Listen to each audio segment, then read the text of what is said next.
today's episode, we're going to discuss 15 most commonly used cybersecurity phrases.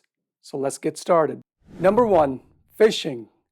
Phishing is a cyber attack that uses disguised email or messages to trick individuals into revealing personal information.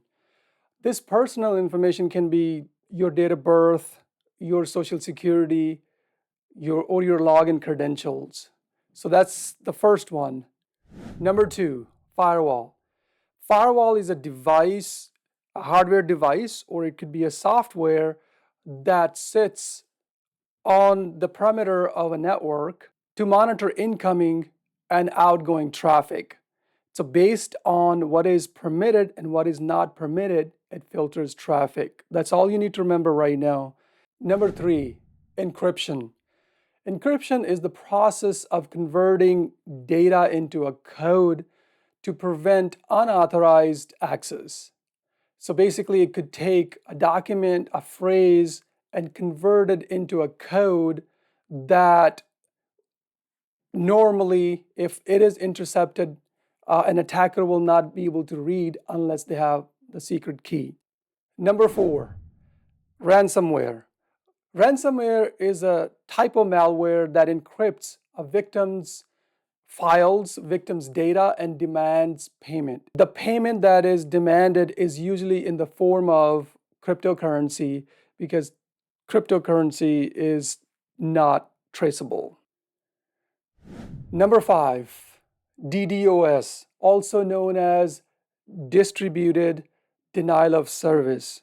So the way this works is that an attacker might have attacking computers geographically dispersed, coming from different networks, coming in from different IPs, and launching the denial of service attack. So there's a denial of service attack, which basically overwhelms an application server or a network and brings it down. And a DDoS, which is distributed denial of service, once again, is a set of computers that are distributed or dispersed geographically, and they all launch attack against a single target. Number 6, VPN. VPN stands for Virtual Private Network.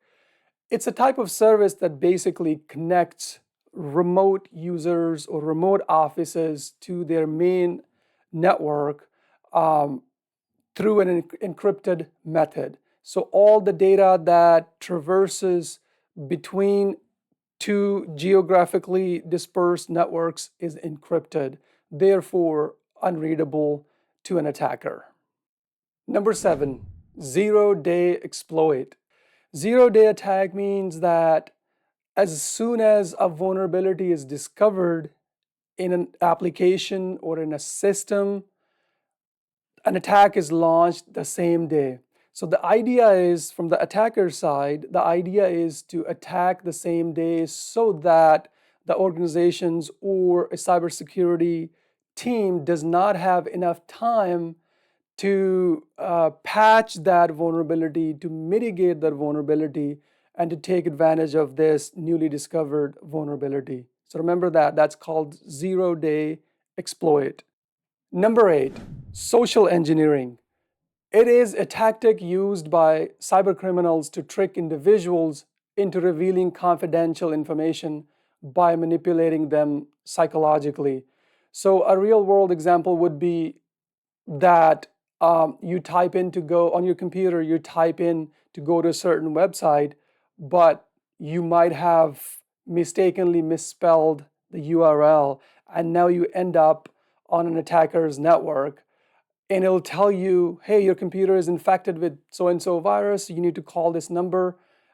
This is your help desk number, for example, and we will help you clean this up right now. But you need to do it ASAP. So they kind of rush you to call this number, and then they will, when you call them, they'll ask you to perform certain or run certain commands or perform certain functions where they can remotely control your computer. But it is done through human interaction. It could be a text message that comes in and pretending to be your boss or your CEO and saying, hey, do this for me, which will lead into compromising a network. Number 9, botnet. So botnet is a group of computers, is a set of computers that is compromised with a malware, but the owners don't know about it. So the attacker actually has a control of set of computers, and it could be geographically dispersed into different locations, and then the attacker could use those computers to launch an attack. Number 10 is an easy one, two-factor authentication. You might have heard this often these days. Two-factor authentication means that you have first factor, which is username and password to log into an application, but then you'll be challenged with the second factor, and the second factor will give you a token, a number, or another password to type in, which is time-based, and that factor can come on your phone like through a text message. It could be on an app like a Google Authenticator, Microsoft Authenticator, or it could be even like a hardware key that displays certain numbers. Number 11, patch management. Once a vulnerability is discovered, you have to be able to mitigate that vulnerability. Often, that vulnerability that is discovered in a software is patched through a patch management process. So your developers will come up with a patch that you have to then push out to systems that have that vulnerability, or that patch might be provided by the vendor of that software. So you take that patch and you push it out either manually or through some other system. But basically, that's what patch management is. And you actually might have a patch management program that dictates that you will, every week, you'll push out newly available patches. So that process of mitigating vulnerabilities through patches is called patch management. The next one is intrusion detection system, also known as IDS. IDS is a device or a software application that monitors a network or system for malicious activity or policy violations.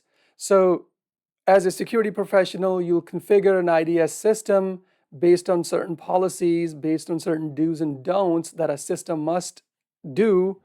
And if anything gets violated on that system, that IDS system will detect it and take certain actions against it. One of the common action that it takes is it will generate an alert to your SOC center, like Security Operations Center. Number 13, penetration testing, also known as pen testing. It is a simulated attack against your computer, your application, to check for exploitable vulnerabilities. As we discussed earlier, that when vulnerabilities are discovered, you must come up with a patch, either get it from a vendor, or if it's in-house application, you develop a patch and then you push it out to that application. So what pen testing does is that it first discovers what vulnerability a system or an application has, and then it sends a payload to exploit that vulnerability. This is a simulated attack. That's what you really need to remember. Pen testing is a simulated attack. Number 14, data breach. Data breach is an incident where information is stolen or taken from a system without the knowledge or authorization of the system's owner. So if you have a security incident where an attacker is able to get into a network or a server, that is a security incident. But if they're able to compromise, if they're able to get some data, steal some data, that is a breach. So those two things kind of go together, but they're actually separate.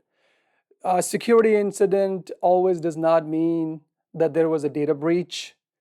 After a security incident occurs, your incident response team will do an assessment to see if there was a data that was compromised, if there was a data breach. and they will document all that information. So basically, you can have a security incident, but you might not have data breach. So remember, data breach is only when an attacker was able to access data or access information that they were obviously not authorized to access. All right, we're down to the last one, malware, an easy one. Most of you know that malware is a malicious software designed to harm, exploit, or otherwise compromise a computer system. The example of a malware includes viruses, worms, and Trojans. This concludes our today's episode. I hope this information is all helpful for you to become a cybersecurity professional. And remember my mantra, don't be scared, be prepared. Come back next time for the next episode. Thank you for watching.